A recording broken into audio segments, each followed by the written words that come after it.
All right. Welcome to another edition of your favorite podcast, the Burn It Down podcast.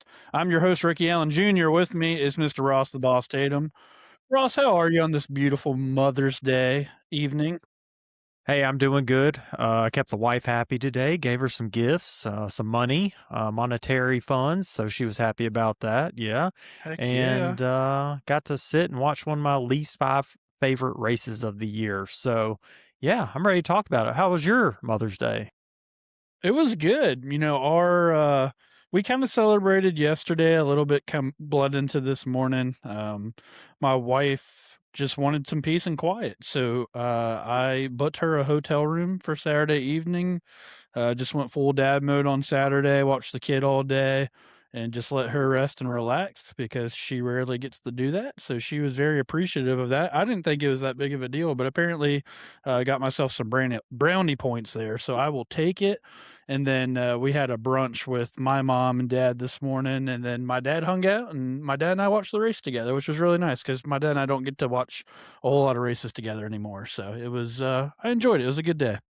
Yeah, that's awesome, man. I don't know when was the last time I watched a race with my dad. Whoa, Martinsville. No, No, I didn't. Never mind.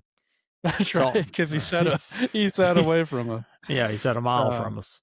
Go ahead. it's so funny though, because I think back in the day, and I don't know, maybe it's just from being a kid and not maybe understanding things as much as we do now, but it's a lot of fun. I really enjoyed it. I'll have to watch some more with him. I hope he'll come back and watch more with me because it was fun to be able to kind of discuss things and like my dad and I were arguing over one point, like when SVG should pit at the end, and I was like, he needs to pit under green in case there's a caution. And he's like, no, he needs to stay out and try to grab a caution. I'm like, no, like that would be the worst case scenario. So it's just fun, kind of like each having the side or what we think the strategy is the best. So it was good. So enjoyed it. So shout out Crow if you're listening. Well, maybe we'll have to get him on here as a guest one day. That would be a Bring him trip for aboard. sure. Bring him aboard. So, Yeah.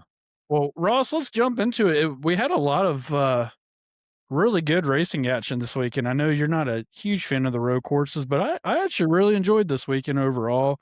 We got things kicked off Friday afternoon, kind of that awkward start time for the trucks again. Caden Honeycutt finally breaks through and gets his first career Truck Series win. He did not expect this to happen on the road course. He was very emotional about it. And I got to give Caden a shout out. I mean, he won 4 races in 2 days. He won the ARCA race earlier that day and then hopped in the truck, won the truck race. And then he went to, I believe it was Ace Speedway in the Cars Tour and went back to back there. So, went from not winning much to collecting 4 checker flags in 2 days. What were your thoughts about the truck race, Ross? Man, confidence is a hell of a thing, man. When you get hot like that, it just seems like everything goes right. Truck race was pretty good. It was cool seeing Caden come out there and win that race. Just like you said, it's just not a track he probably expected to win. And I guess my question for you is, would you rather your first win be that against some of the best in the game? I'm talking about Brent Cruz, Connor Zilisch, Shane SVG. I mean, some really talented road course guys, AJ Allmendinger. Would you rather your first win be against that or maybe like some of the races he's given away against the regular Truck Series talent? Man, it's a good question. I mean, I'm always going to want to win everything, right? So, and I think he was starting to maybe feel that pressure a little bit. He hopped into really really good equipment. Obviously, we know what Corey Heim did with that team last year. So you start to kind of raise your eyebrow a little bit because that. I mean, no one's even close to that team in the Truck Series right now, and he's had opportunities, and I know it. There's got to be pressure even going into Daytona, knowing what that team did last year and thinking, man, if I don't at least, not necessarily replicate it, but at least, probably win half the races that they did, people are going to be looking at me, right? So, I would probably have rather won early. That's just me. But at the same time, like, whew, that I mean, good for him, man. I mean, you just said it. That was one of my talking points is we had a lot of Cup Series drivers in the field for both the truck and the ORAPS races, not to mention SVG, Connor Zilisch, Ross Chastain being just a couple, AJ Allmendinger, like you mentioned. It certainly helped that they probably weren't in top tier equipment as well. We've talked about that topic several times on this show before. Um, but yeah, I mean, he just persevered, man. I mean, I don't I don't think he was the favorite by any means, but he kinda hung in there, you know, he was solid, he didn't really make any mistakes, and speaking of mistakes, what'd you think about all those restart violations at the end there? That was a scam in my opinion. I mean, I guess I don't understand. I know why we moved that restart line back at all these road course races. Mostly because of Coda and Indy Road Course, where people were just running all over each other into one. But was that ever really a big issue at Watkins Glen that we needed to do that there? It just creates a lot of confusion. You could tell the lines weren't painted very well, so it was really hard to see. It was kind of frustrating. I know Ross was probably extremely upset. Who was the other one? Gio, I think. Yeah, Gio got screwed though by NASCAR. Yeah, Gio got really screwed to the point where they apologized, which is crazy. NASCAR never apologizes. Um, yeah, it's frustrating. I like I said, I don't know why we can't just keep a normal restart zone. Indy Road and Coda issues were years ago. I don't know why we're still doing that, but I don't know. What are your thoughts on that? Yeah, I mean, it certainly looked like the line wasn't really painted well. I don't know how the drivers can visually see. I know they've got the whole, wall painted green on the left-hand side there, but I don't know what you're really looking at as a driver. I can only speak from my racing experience, and at least on a normal track, it'll be on the right-hand side, and I kinda, like, glance at it to know where it's at, but then I'm looking for the actual line on the track. I feel like as a driver, that's kinda your visual is on the track itself, the line, right? And I know Zilisch and a couple other guys talked about, that they thought that needed to be different or changed. Poor Gio, man. Gio, has been really solid this season. I mean, he had a chance to win Texas last week before, um, you know, late issues there, and then he really got screwed. I mean, he got hit in the back, and then he even said it himself. He's like, "Man, the only other thing I could have done is stood on the brake and probably jacked up the entire field." So, it's either that or roll, and he chose to roll, and then, it was a very bang bang split decision call. And if I'm NASCAR, if it's that close, man, I told my dad today, I said, even if they were calling me down pit road, if I knew in my gut that I didn't do it, I would have not come in. I just would have stayed out, and then they can penalize me and then fight the penalty. But it's easy, obviously, to say the next day when they apologize. But yeah, definitely. I don't think we had any other issues throughout the weekend, but it Well, seemed I was a definitely. little confused because were they allowed to change lanes before the finish line or start finish Yeah, line? so it was a little bit different rule. So that line was in turn 7 there, that last right-hander, and as soon as the leader launched, it's like as soon as you launch, it's free game. So you didn't have to stay Hmm. in line or anything. So Interesting. Seems like that would cause more issues. A lot more people like, sitting back waiting for the green. But like you said, there wasn't really any issues the rest of the week. But it was definitely a problem in that race. yeah. So anyway, well, Caden Honeycutt gets his win. You can go ahead and yell at me, Ross. I put him on a crazy parlay, but Caden Honeycutt's actually my championship favorite now. I don't know how you feel about that, but it might be a little bit of a jerk reaction just because he's our latest winner. But just knowing that team and what that truck's capable of, and like you said, I think a lot of it's confidence. Like it's kind of like in basketball or any other sport, you just got to see that ball go through the hoop one time, and then you kind of feel like a weight's lifted off your shoulders. So I feel like Honeycutt has the capability to open it up now. He's a great driver, great team. I think he can go on a run and get hot here and rattle off a couple wins and go ahead and probably solidify the regular season championship and probably be the favorite for the championship. I don't know how you feel about that, but that's what my gut's telling me. Yeah, I think you're right there. The only guy I can see competing with him, well, maybe two guys, is definitely Lane Riggs if he can get his shit together, and Chandler Smith possibly. But I've seen Chandler just, I know he's got 6 top 10s and 8 starts, but he just doesn't seem like really strong. He's always seems like he's running behind his teammate. I don't know what the reason is for that. But Caden definitely has pace each and every week. He tends to start up front. Seems like for whatever reason, Lane has been starting in the back almost every single week. But yeah, I gotta agree with you. I think Caden's the one to beat. I don't. If there's any leg that fails on your parlay, I don't think it's going to be that leg. Yeah, not to get too much in the weeds Did it there, but again. apparently, the gong has sounded. So everyone seems to think that the Carolina Hurricanes are not going to pull off the Stanley Cup, championship. But I'd just like to say they're 8-0. They haven't lost in the playoffs yet. So I don't know. We'll see. We'll see. 8-0 in But hockey? That's wild. That's crazy. in the playoffs, yeah, they've swept the first 2 rounds, so they're already in the Eastern Conference final. So let's go ahead and transition to Jesse Love.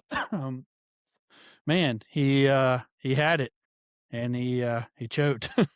Whew, that was rough. That was really, really rough. He was very visibly upset after the race. But we talked about it a little bit, Ross, and I don't know. It's easy for me to sit here and be like, dude, like you weren't going to win the race anyway. He Mm. talked about how much effort, he's put into road course racing. He did a good job. He ran probably back half of the top 5 pretty much all day. He was solid, but like, I don't know if he's got this personal thing with Connor and you and I kind of talked about it a little bit, Ross. It's a little weird. I don't know. I don't know if you get that vibe or not. I don't, I just feel like I've never seen 2 drivers talk about openly their friendship as much as these 2 do. And, it's cool to be friends and stuff, but like, man, it's like they take it to a whole nother level about, and I know the competition runs deep. He made a comment about, we've each caused each other a lot of pain, over our careers. And I don't know. It just seems a little deep to me. Yeah, it was a deep cut. Yeah, I don't know.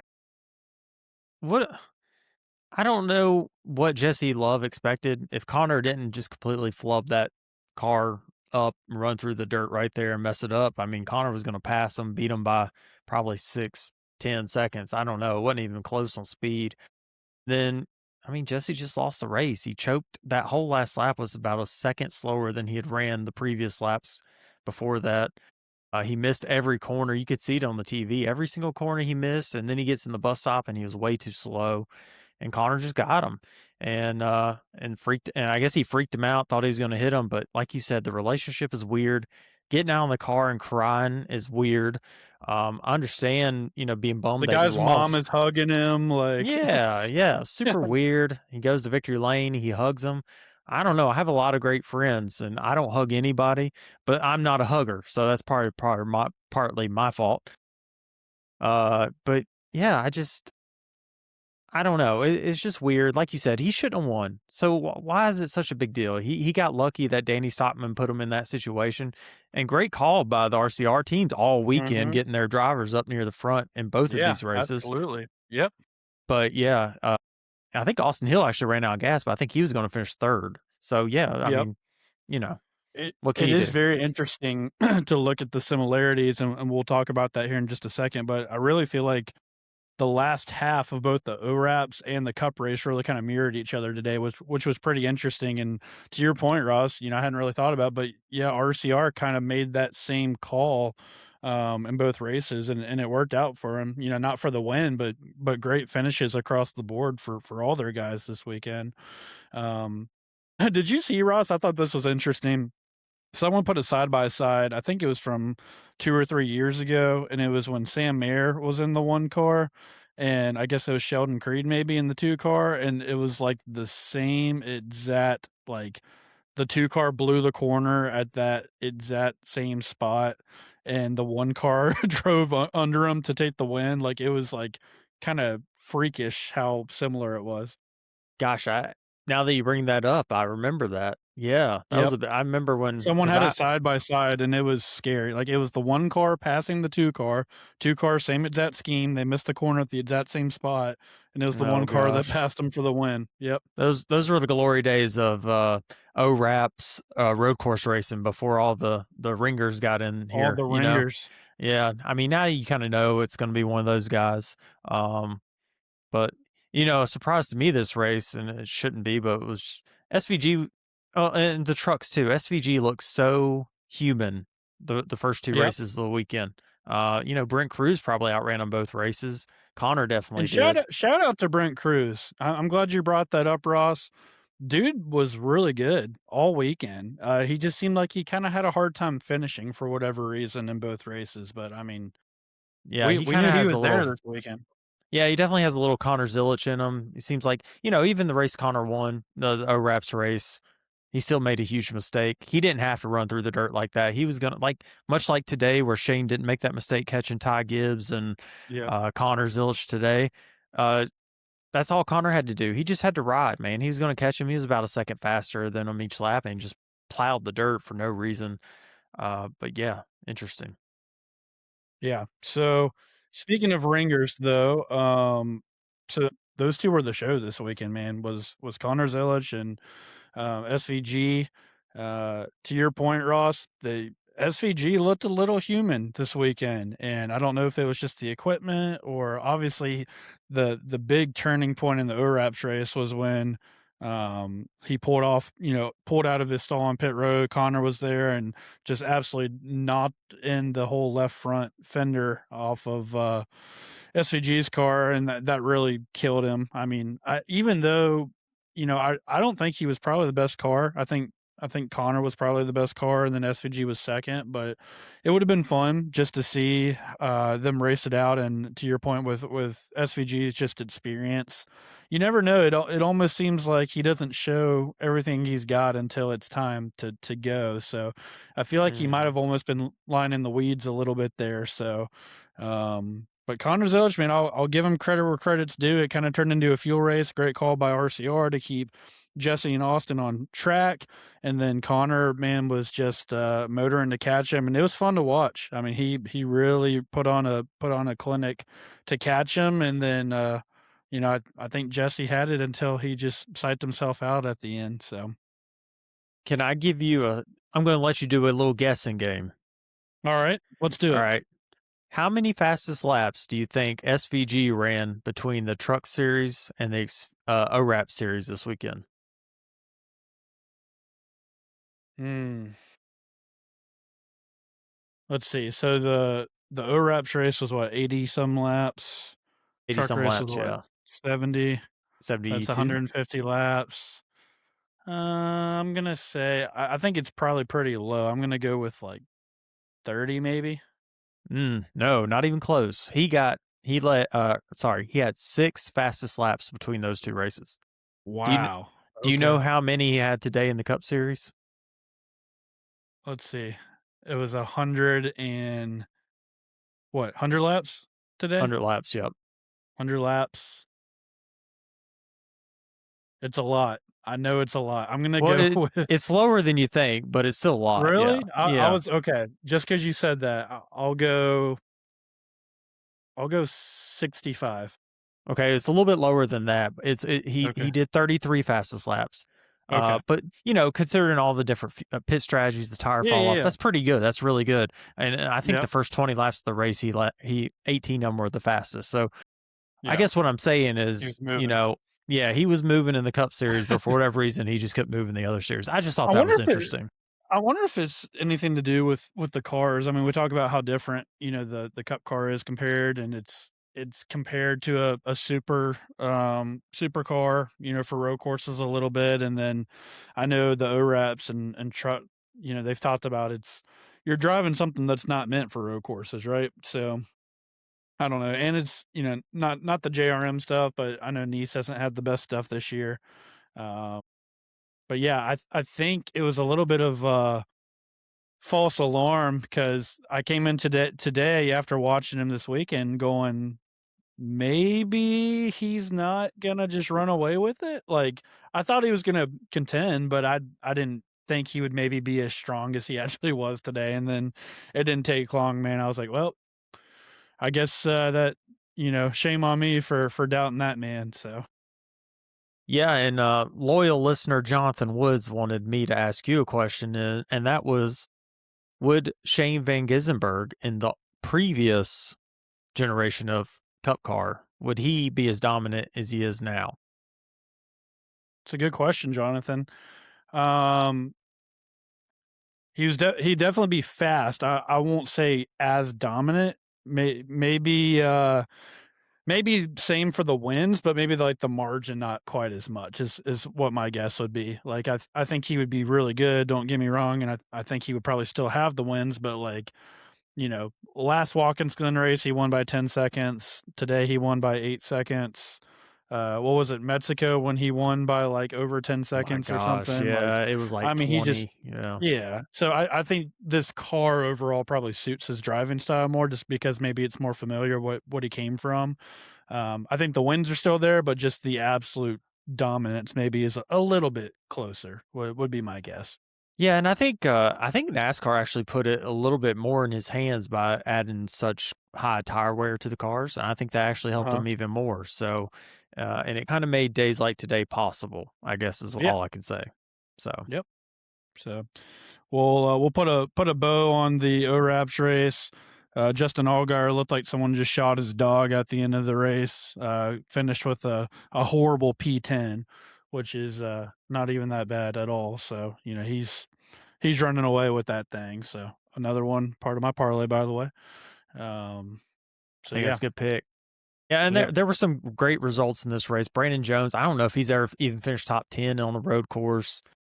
Parker Retzloff 7th. Just some good runs. Somehow Raja yep. got 12th. No clue how, because he looked terrible. But yeah, Wow. some good guys. Austin Green, obviously top 10. If you played DraftKings, Austin Green is a must play every Yeah. single road course. No questions Yep. asked. You And he have to play started in him. the back because they didn't have qualifying. So Hmm. And if yeah, he he was if he ever he was gets a in a good good point getter. car, he's going to be a dangerous dude. I think he's a great driver, just from what I've seen. Yep, absolutely. So well, let's talk about the Cup race. I know we kind of got ahead of ourselves just a little bit, which is okay, but yeah, if you didn't see the race, you're not missing anything. More of the same. SVG absolutely lays a ass kicking on the field today. Ross, the only thing that I was maybe a little surprised about was them flipping the stage in the first stage. I thought if they were gonna sacrifice points, I thought it was maybe gonna be the second stage to set themselves up for the final run, especially being where they're at on the chase playoff bubble. My dad and I were debating that too. I was going, "Oh, they should stay out, grab the 10 points, and then he's good enough where he'll drive back to the front." And then he dove off, and we had a lot of takers stay out stage one. Ross Chastain ultimately wins the first stage. Ross Chastain, Joey Logano, Ryan Blaney, Cindric. So Team Penske was all for getting the stage points early on. And SVG did still finish eighth, so he grabbed 3 points in the first stage while flipping it. What'd you think about that decision? I thought it was odd. I'm not surprised Ross. I think Ross has probably won 2 or 3 stage 1s at Watkins Glen over the last 3 or 4 years. He does Hmm. almost the same strategy every time, tries to get his points. Um, but yeah, I thought it was odd that SVG, because you are racing for points, and he's so fast that he could get back up through there. I think he finished. Did you say 7th in the stage 1? Eighth, eighth. 8th, Yep, so he got a few points, but he yeah, got like you three. said, he's even if he wins these next 2 road courses before the chase begins, he's gonna need every point he can to get in there, because as we've seen, Trackhouse not very good on the ovals right now. They've really struggled, and he's gonna need every point he can, like you said. Yep. Fast forward to stage two. So all those guys that stayed out had to pit, and this is where it started getting a little interesting. I think a lot of the race was a bit of a snoozer. I really enjoyed the whole second half of it. I know the strategy stuff is not a lot of people's cup of tea, but I love a good strategy race every now and then. Um, Stage two, literally halfway through the stage, we get a fucking tent comes out of nowhere, blows 50 feet up in the air and lands on the racetrack. And I said, the tent is a paid actor by NASCAR because we had to do something here. It was getting pretty boring. And that really shook things up a lot. That was kind of the moment of the race of what are you going to do? Most guys pitted. And then SVG went on to win stage 2 there, and everyone kinda ran that straight up for the most part, and then I guess at the end of stage 2 was really the moment of the race of what are you gonna do? Um, What'd you think about the call initially to stay out? I mean, we were kind of talking back and forth a little bit. I thought if pretty much everyone had to pit one more time, I thought it was going to be advantageous for the leaders to stay out, keep the track position. Not a whole lot of guys stayed out. It was SVG and Reddick that stayed out first and second, and then we kind of had a lot of mid guys behind them stay out. But that was the moment where even SVG came on the radio and he's like, "Shit!" I was literally riding on board, and we saw everyone dive off. Did you think he was in trouble at that point, or what were your thoughts? I did until about 5 laps into the run. I mean, he Mhm. has another gear, man. He just puts it Yep. he just can drive. He was driving away from them with way older tires, even after 10 laps of that run, before the pit stops. Uh, yeah, I questioned it, but at the same time, it's when you got a guy that's that much better than everybody else, it's just like, I guess you can just call it however you want to. Whatever you think is gonna be the fastest, you just call it, and I think that's what they did, and worked for him. I mean, it was a great call, and I heard that tent came from Rick Ware Racing, actually. I'm just kidding. It didn't actually, but it could've. Well, and the speaking of Rick Ware Racing, let's talk about this for a second. We gotta address an elephant in the room here. Now, I will be the first to say I looked straight at my dad when that strategy happened and started stage 3. I said, I hope this stays green because this is going to be really, really fun to watch. Okay. And apparently, everybody, including NASCAR in that tower, was really thinking the same thing. Because I don't know if you saw the video, Ross, but Cody Ware hit hard. um, he got absolutely destroyed, and the tires bounced back up onto the racing surface and sat there for a good while with cars driving all around him. And NASCAR goes,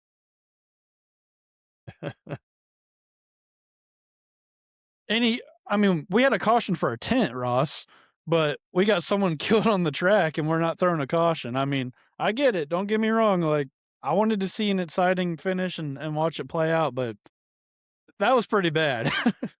Yeah, how do you hit the wall that hard and not bring a caution out? That was very confusing. And then Mhm.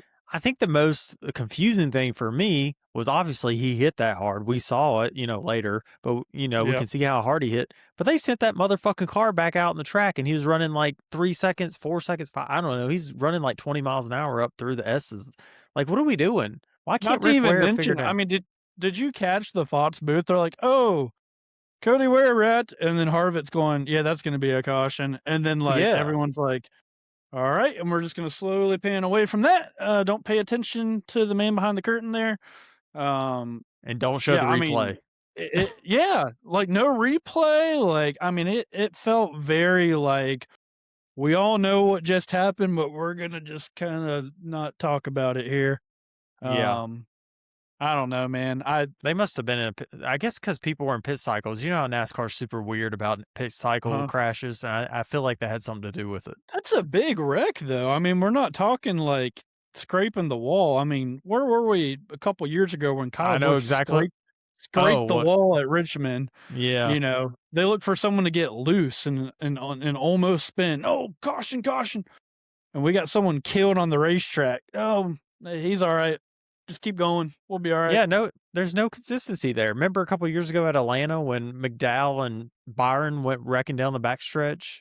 Like, hard Yeah, wreck down the backstretch going to the pits, and they didn't throw caution there because they're in the middle of pit cycles. There's just no consistency. It's just one of those things we've been asking for, man. Just be consistent. And NASCAR's definitely not consistent. But you know what? I'm glad the caution didn't come out because I fuck am Cody too. Ware. From a fan perspective, yeah, but like it's just funny to look at it from an officiating standpoint or from a neutral standpoint. I mean, and again, going back to my Cody Ware rant from a couple weeks ago, again, another moment where that could have been a deciding moment.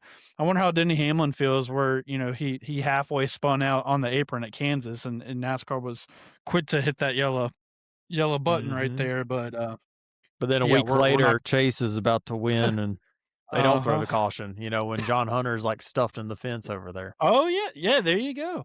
So here, yeah, multiple weeks in a row now.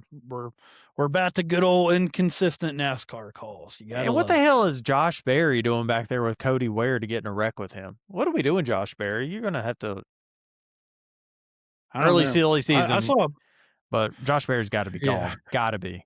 I saw a bunch of stuff. I saw Carson Hocevar wreck Barry apparently, and then something happened between Bubba and John Hunter. And see, I don't know why Bubba was all upset at C Bell, but yeah. But again, we missed all of it. No, I mean, it, I love SVG, but having the camera on him when he's 8 seconds ahead for the last 10 laps, I mean, it's just like, uh, what are we doing?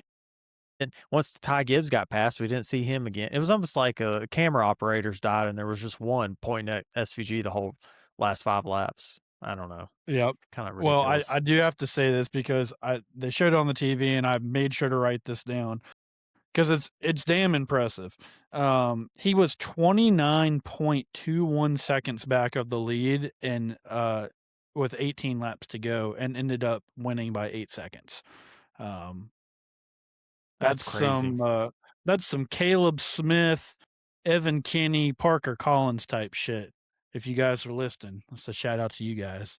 For those Yeah, who it's don't know what I'm incredible. talking about, don't worry about it. But yeah, I mean, unbelievable drive though. A little bit of an early rant here. Just Fox in general and in that booth. Clint Boyer's a moron, dude. Like I hmm can't, like I'm at my limit with Harvick and Boyer. Mike Joy, you're a legend. I'm not going to say anything bad about you, but Harvick and Boyer, man, thank God, Ross, one more race and Fox is out of here. That was the last points race. One more race. It's just the All-Star race, and then Fox is done for the year. This should be a national holiday, man. I'm so sick of Fox. Clint Boyer's over here going, I don't know, man. I don't think there's enough time. And then he tries to justify it by going, that just goes to show, ladies and gentlemen, how important tires are. Clint, are you kidding me? Of course they're important, but it's SVG. I mean, can we just not talk? Can we just talk about how incredible he is? Like, I mean, it's a hmm generational talent for road course racing, for one. I think Mike Joy said it best at the end. He's like, you've seen probably the most impressive performance you're ever going to see on a road course for a NASCAR race. I mean, dude, I don't know. I just feel like Clint's out there. I don't know if he's just trying to rage bait me. If he did, good job, Clint. It worked. But I don't know. I just feel like he's not with the program. You would think he's part of the remote broadcast. But the CW guys in a remote booth can cover it better than he can, and he's at the race. I think Clint's going through a little bit of that Tony Romo thing where he's so far out of the seat right now. He's just Yep. not. He's just he doesn't ingrain himself with the teams. He doesn't talk to anybody, and he just doesn't know what's going on. And I think it's embarrassing, honestly. I mean, I that's what mean, makes Harvick was correcting him, though. Like, you could yeah, even hear it going, yeah, I think he's going to get him, Clint. Like, yeah. shut the fuck up. You don't know what you're talking about. And honestly, this is why we need Larry Mack in the booth with Harvick and Joy. I'm not a big fan of Harvick, but we need people that are going to be engaged with the teams and know what's going on behind the scenes. Like we've heard that Harvick works with a lot of the teams on the sims and works with some drivers, so he really knows what's going on in the sport still. I feel like Clint just kind of shows up, says what he wants to say, and that's it. He doesn't really know what's going on. It's kind of like when Jeff Gordon and Darrell Waltrip used to be in the booth together, and Darrell would Yep. always try to correct Jeff Gordon. And Jeff Gordon had just came out of the car, where it was like, what are we Yeah. doing here? Yeah, yeah. It's just I don't know. He just annoys me. I like Clint as a person and a character, but can we seriously? It's 2026. Can we not find someone other than Clint Boyer to be in the booth? I mean, come on. There's I so know. many Joey good guys. Logano, retire, please. Get in the booth. Yeah, Jesus. what a rough day for him. I mean, Oh, speaking of Logano, I mean, let's cover a couple guys, Ross. I mean, that had just unbelievably rough days. I mean, just starting with Joey Logano, had a tire go down or some. Did I miss something early? Where did he get shoved off track or something? I like had looked down and looked back up, and he was dropping like a rock. I don't know. I just know his tire was down at one point going through the bus stop. That's the only thing I saw. I don't know if he got ran into or what, I mean, but finishes dead last, 38th, and yeah. we talked about it last week, Ross. We both said we don't think Joey Logano is making the chase. you cannot have these kind of runs and make the chase. I mean, you guys are not fast right now at all. And, a good day for you is finishing inside the top 15. When he qualified P6 with your stats there, Ross, I was like, might be a good top 10 day for him. Penske looked pretty strong in practice and qualifying. But yeah, that is not the day that Logano needs. I mean, it's like Logano, SVG, Chase Briscoe is kind of that cut line right now, those bubble drivers. And I don't know, man. I mean, I know the Trackhouse cars. I'm fully expecting the Briscoe to eventually get it together and pull away from those guys. But yeah, I don't know. I think SVG might have a chance to outpoint Logano at this point. He might, and I'm sitting here looking at the point standings. Joey Logano has a 22.4 average finish. If it wasn't for stage points, that would put him in 27th in points. That average finish is barely better than Ricky Stenhouse Jr.'s. I mean, it's just incredible how bad he's been, and it's not just that he's wrecking or getting involved in stuff. It's just how slow he is. I mean, you think about Darlington, you think about what was it, Vegas? What was the other one? It wasn't Texas, Kansas. Kansas, terrible. I mean, they're just they're struggling. Blaney seems to be the only Penske car with any speed. Actually, Austin's been running better. Austin got that top 10 today, like you predicted. So great call on that. And But I've got to say, I did chicken out a little bit, Ross. I should have stuck to my guns. It was only an extra $10. I put $10 down, had him at plus 330. After qualifying, I had a cash out of $32. The max I would have won was like 40 something. So I'm like, give me my free money. I don't even have to wait for one lap of the race and I can go ahead and triple my money. Sure. So I cashed out on him, but hey, he got it done.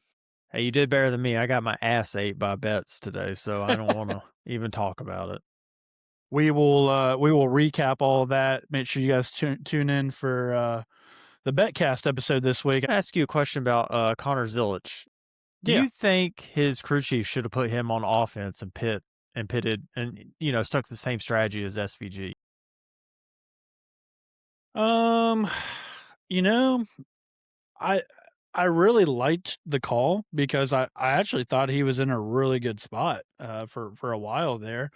Um, I think where they messed up was it's so easy to like Monday morning quarterback or Sunday evening quarterback, whatever you want to call it, but like I think truly where he messed up is when they told him to go get the 54 and he started over driving it and he flat spotted the tire. I mean, there's multiple times like within a lap where he was locking up the right front and flat spotting the tires. But I was pretty, I think I even messaged you at one point in the Discord. I'm like, I think Connor's in a really good spot right here. Um, I still don't think he was fast enough to beat completely outright. So you've got to do something a little different, right? So I'm not going to fault the crew chief. I thought it was a good call for what they did. It was him and Ty Gibbs were kind of in that preferred position. Obviously, Michael McDowell, which shout out to Michael McDowell too. He ran a great race. If it wasn't for SVG being a legend, Michael McDowell also passed everybody with an extra pit stops. And didn't get But no, talked I don't. about at all. Yeah, I They know, didn't talk really about at him all. one bit. I feel bad for him. And you know what's crazy? I'm looking at the results right here. Just goes to show you the difference in winning and stage points. But SVG got 68 points. Michael McDowell finished second, got 36. Oh, Isn't that that's crazy? crazy. Yeah, that's Yep. insane. I mean, 32 points less and finished second place. I remember at both stages he was right at like 9th or 10th or 11th. Yep. I don't think he got stage points in either stage actually. He flipped stage one. Let me double check. And I he don't think he he got was that. 3 wide with Bubba He Wallace he and finished 10th in stage one, so he got okay, 1 so he point. got 1. He got 1. Yeah. And then yeah, they stayed out and it was really weird because it seemed like as long as you had clean air and you could run away a little bit, it's like the tire differential wasn't too terrible. But like once you got passed by like one or two guys, it's like you were getting eaten up at that point, which is kind of what happened to him. Yeah, that was pretty interesting. When it happened to Reddick, oh my gosh, Reddick went right back through the field. I mean, like straight to the back. A couple of Yep. other guys did too. I mean, once you lost that clean air, it was over with. Which Yep. shows you the problem with the car. Clean air is still a huge issue on road courses, man. I'm getting to the point where I hope we scrap this car. I hate this damn car, especially on road It's bad. courses and It's short really bad. tracks. And the problem is too, and it sucks because as a fan, I don't want to sit here and I don't want to have shitty races. Um, but I feel like the finishes this season is masking the bigger issue. Uh, I mean, because it's like when Jeff Gluck puts his poll out, was it a good race? I'm always torn because in my mind, there's a difference between a good finish and a good race, right?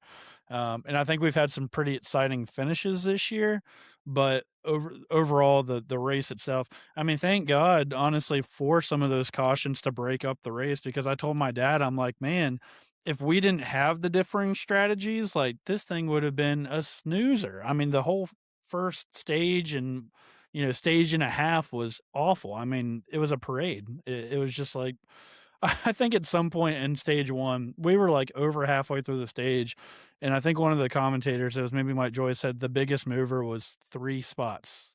3 Um, spots, yep. It was like Ty yeah, and Gibbs and, like, one other yeah, guy. it's like, man, like where where's the differential? Like I mean, it's bad, man. If we're on the same strategy on the same tires, it's not good. The only time you're gonna get any kind of excitement is when we get these differing strategies. So like, thank God we did have that because it would have been really bad otherwise. Yeah, I mean, we just keep having snoozer after snoozer. I guess that's why I'm getting so irritated with the road course racing because I've just it's the same thing every week or every time they race. And I like SVG. I like when he wins, but it's going to Yep. be SVG versus somebody like, it's going to be the same guys. It's going to be McDowell, Gibbs. Now it's going to be Zilisch. It's going to be just Yep. about a handful of guys. Tyler Reddick at a couple of them, which is, Reddick ended up running pretty good today, but it was pretty interesting to see just leading up to this race since we started doing bet stuff, just how Mhm. average he's been at Watkins Glen compared to some other tracks. But that's a conversation for another day. It's just like the ovals. It's going to be Gibbs. It's going to be Hendrick, that kind of thing. So it's the same type of thing. Speaking of Hendrick Ross, this is starting to become. It feels like a segment every week, and I don't like it, as you can see by my background here. Um, We're in trouble. We're in big trouble. Uh, Smash the alarm at this point. I'm worried. Uh, P23 for Kyle Larson showed no life today. None. Zilch, zero. Not any pace, strategy, nothing. I mean, the only thing that I think he did good was not wreck when he got into the marbles at one point. Um, yeah, really bad. Chase Elliott, P24. Terrible. Didn't hear his name all day. Alex Bowman, P25. Alex Bowman's a good road course racer. There's no reason in the world Alex Bowman should be 25th either. All three of those guys are studs. William Byron had his issues with the broken toe link, but he was probably the best of the crop and was maybe as far as like 12th, maybe at one point, Mhm. 12th or Mhm. 13th. William finishes 36th. We're in trouble. We're in big trouble. Tell me I'm overreacting, Ross. Please tell me I'm overreacting because I'm starting to freak out a little bit. Oh man, is this going to turn into 2022 when Hendrick and ECR had to start working together again, and Hendrick got some setups off of RCR because RCR was running really good on road courses and Hendrick was obviously running good Yep. on ovals. Heading in that direction because Hendrick is struggling right now, and for whatever reason, all the ECR cars, ton of speed today. Even AJ Allmendinger and all those. You can say there's no affiliation there. There's still affiliation there, even though they're in Ram in the trucks. But yeah, it was a scary day. I knew Hendrick was in trouble because I put Chase Elliott in a lot of my lineups. I knew there Mhm. was going to be a problem when 10 laps into the race, Chase had fallen 3 spots to 30th and just got passed by Noah Gragson. I knew I was fucked then. But Real quick. And I'm trying to just calm myself here. So maybe I'm just being unrealistic. And you can say both. It's okay. I'm asking. Is it today specifically? Was this a Hendrick problem or was it a race car problem? Because I know no one could really move forward. So what is it? I think it was a Hendrick problem. They never got in a situation where they could be up front. I don't think any of them touched the top 10 at any point. Do you? No, No, Like, not even through strategy or the flipping or furthest nothing? I saw was, like I said, was Byron before he had his issue, and then I think when during that last, cycle, I know Larson came in and pitted right around when SVG did, and I think he had driven as far up to maybe 18th, maybe 17th. I looked at my dad and I'm like, man, if we can finish top 15, I'm happy. And I'm like, Mhm. I should never be saying that as a Kyle Larson fan. I feel like Denny Hamlin right now. That's what he said on his pod. If I could finish 15th, count it, we won't even show up, right? You shouldn't, as a Kyle Larson fan, you should not be saying, oh, if we finish 15th, we're good. We need to be up front competing, and this was a far cry from it. So yeah, I'm worried here. I don't know. I don't know what to think. I really don't. Yeah, I'm lost. Why? I mean, why does Spire keep outrunning Hendrick everywhere right now? I don't get it. And I don't know. I feel like it's a Chevy problem. The Chevy teams, there's so many of them. Work together. I know Hendrick's tier one and the top dog, but you guys got to work together. And I understand Trackhouse and RCR not wanting to work with Hendrick because they burned him so many times. But damn, man, it's just like there's so many of y'all. Y'all should be outrunning Toyotas and stuff. I mean, sometimes. I mean, It's crazy, man. there's more data available to you guys than anyone else, and it just seems like there's two camps in the Chevy camp, and they just kind of don't help each other out ever. Yep, it's rough. We talked about it a little bit earlier, but shout out to RCR. I'll give credit where credit's due. Shout out to Austin Dillon, man. I thought at one point, when they kind of flipped the stage, I'm like, oh, it's just a product of no one being able to pass. He held his own. He really did. He ran fourth for a really long time, came home P6. I think Kyle Busch maybe ran out of fuel at the end. He was running P5, ends up P8. Two top tens. I would love to look up the last time that RCR had two top tens. It's probably been a really long time, would be my guess. AJ Allmendinger, we'll transition to this in a second, but my boy for the picks defeated Chris Buescher. So that was big for the picks. Where was Chris Buescher at today, dude? I don't know. He was just I don't know. It's like RFK had speed, and then all of a sudden they get to road course and they don't have speed. So weird. RCR had all the speed, and Penske seemed to have speed, but then they just screwed up their whole race by doing that strategy flip in stage one, like you had talked about. It was a weird day, man. The Gibbs cars seemed a couple of the Gibbs cars were fast, and the other two were terrible. So I don't know. Weird Yep. day. Weird It was day. a weird day. It was a really weird day. So, well, this pretty much marks halfway through the regular season, I believe. What, maybe one more race? Maybe Charlotte's halfway. How many races are Oh we yeah, doing? we're at 12, 12? 12, so 12? we'll All have right. yeah. Yeah, one more. One more and we'll be halfway to the regular season. That's hard to believe. This year's gone by really fast, Ross. I know Um, time flies when you're having mediocre races. I tell you what. You're not wrong. Well, let's go over our picks. I kind of jumped the gun a little bit, but I was excited. Yep, sound the gong. That would be another W for your boy, Mr. Ricky Allen Jr. I took AJ Allmendinger, who defeated Chris Buescher. That's Man, impressive, I, man. I I gotta tell love you. I love that, man. I love that. Chris has been hot too, so that's a big win for me. Yeah, that is your sixth win of the year, and I have 3. So you're Yeah, absolutely killing me right now. we're cooking. With We're now, cooking. are we picking the All Star race? I guess we could. I mean, it don't matter. I think we should do a friendly wager for $5. $5. Okay, okay. Whoever, $5.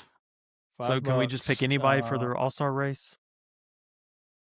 Yeah, and I'll give you first pick. Okay. Let me think. We're going to Dover for 350,000 laps for 26 cars. Let me think. Uh, Well, I was gonna say it's up to you, but do you want to just do who finishes higher, and then like if your driver wins, you double it? So sure, it's that'd it's be good. $5 for the win, and then it'll be $10 if your driver wins. Okay. Yeah, I'll just go. I'll go Denny. I can't Sure, I'll think of see. anybody else who's. I mean, Larson's great at Dover. I just don't know if the cars are there right now. I'm not touching Larson. Oh, do I go Toyota? it's ridiculous that we're running a 350 lap all-star race at Dover. I mean, just make this a points race. Get rid of the Yeah. clash. Make the all-star race the first race of the year or whatever, and just make it a clash. The all-star race means nothing now. Everybody gets in. Everybody gets to race for it. What's the point? Mhm. You're gonna have 26 cars in the field at Dover. You know how without those 10 extra cars of lap traffic, you know how hard it's going to be to pass people. There's going to just be people spread out through the whole field. It's going to be terrible. I can already tell you that now. Do you know Chase Elliott led 238 laps last time we were at Dover?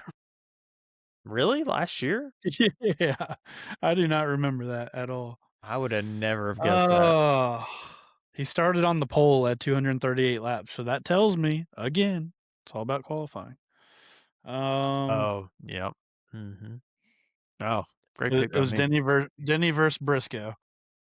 Man, I'm kind of like, do I go Toyota?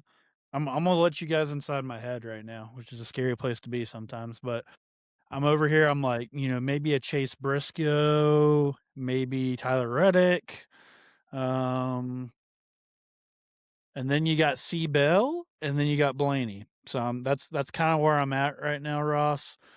Um Oh, man, I wanna go see Bell so bad, but, like, I don't know what's going on with him, if he's just, like, the unluckiest person out there. I don't know if he's gotta get right with the Lord or what's going on with the 20 team right now. I'm between the 20 team and the 12 team. You know what? I'm gonna believe. Give me Christopher Bell on the 20 team. I like it. I think he'll be good. I Yep. I I I feel like I remember him running good there the past couple years. So He I did think lead. I don't know if something happened to him late, but he did lead 67 laps there it's last Chris time. Bell. Something definitely happened to him. Definitely a pit crew issue, or he just wrecked it. I don't know. I wouldn't be surprised if he's out of the top 16 right now in points, honestly. No, no, he's not He's that 11th, bad. so he didn't go that far back. Uh, Yep. yeah, Chase Briscoe actually dropped out today, back to 17th. I thought that was That's interesting, crazy. despite finishing Imagine 4th. I mean, he had a good day. imagine being yeah, imagine being in a Gibbs car and not being inside the 16 top 16 almost halfway through the regular season. That's I pretty know. As crazy. as dominant as their cars have been, that is pretty crazy. Just like all of them should have a win by now. Although I would say Chase Briscoe's been the weakest by far, definitely the furthest Mhm. from winning. But he's also one of the wildest people ever. He might come out and win 3 in a row. I don't know. It's just hard to Yeah. say with him. That summer stretch, man, is always really interesting, right? It's, that's where I'm most probably worried about Hendrick and guys that are struggling right now is like normally the summertime is normally where it's like, man, it feels like you're not close to the beginning of the season, you're not close to the end. It's kind of that summer lull, right, that you can kind of fall into, and like you have a bad race or two, and you can kind of just get into a funk. So it concerns me that we're having to perform in that stretch if we're going to make up some points here. I mean, I'm looking at the standings, and this is wild. I mean, you got Tyler Reddick and Denny Hamlin, which are the clear two that are kind of running away. Surprisingly, Chase is hanging in third, but it's because of the 2 wins that they've somehow pulled out of their ass. Like, I Mhm. still don't think they've been that great, and, like I talked about last week, they've just executed. So, good on them, but I don't know, man. It's been a weird season so far. I feel like Larson's just gonna come out at the 600 dominate. I don't know why. I think he'll rattle off a couple. I don't know. I just have that feeling. I Ross, I really need you do. to sweet talk your wife, so you can come to Charlotte a little early because I think we should do a live betcast episode or race preview episode from the track. I think that would be Yeah, that would awesome. that would be that would be awesome. Yep. But she also fussed at me for building this man cave behind me and sitting down in here a lot in the It's past week. So glorious. Yep. yeah, I don't know. We'll have to Well, see. I'll keep you yep. updated. Yeah, yeah. So, well, it's exciting to me to know that the next time I'll be talking to you for a points race, it'll be for the Coke 600. Man, this race has turned into one of my favorites of the year. Martinsville was always so special to me. Just growing up there and going there, it was kind of like my version of Daytona. I'd get so pumped up every time we go there, and now I kind of feel like that about Charlotte. I don't know why. I think Charlotte's honestly just been one of the best trats on the circuit the last couple years, and we've kind of gotten robbed a couple years, like with the weather and everything. So we've been starting this little tradition. I guess 22 is when we've been pretty consistently going. So it's been a lot of fun. Our buddy slash long lost brother of this pod, Rob Sherwood, will be there. So maybe we can get him on as a surprise guest at some point, and yeah, just have a lot of fun. So any loose ends to tie up, Ross, on Watkins Glen? Or are you ready to put that in the rear view?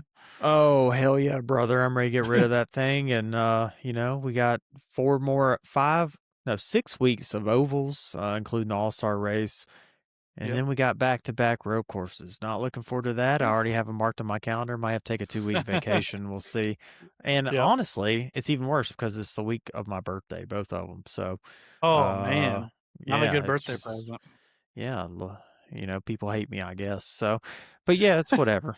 Yeah, it's Well, whatever. this is But this is my yeah, last week of work until I think I've got like 9 or 10 days off in a row. We're heading down to the beach, me and Rob with our wives. We're beaching it at the Outer Banks from Saturday to Thursday, and then we're leaving Thursday. And Rob and I are heading to Charlotte, and we'll be there all weekend. So it's gonna be a fun little vacation. yeah, it sounds great. Sounds So great. cool. Well, guys, thank y'all for tuning in. It was some wild action this weekend at Watkins Glen. Hope you guys enjoyed it. We're going to be signing off. I guess we'll hop on for maybe a short episode of the Betcast this week. It'll probably look a little different with All Star. Ross, maybe it'll be fun. What we can do is maybe kind of dive into the format a little bit more and kind of explain, how it's going to work, because it's so freaking complicated and they change it every single year. So maybe we can do a little breakdown for our listeners out there, and talk about some picks too. So Yeah, stay that'd be tuned great. for that, guys, later this week. But in the meantime, thank you guys again for hanging with us, and y'all have a great evening. See you guys.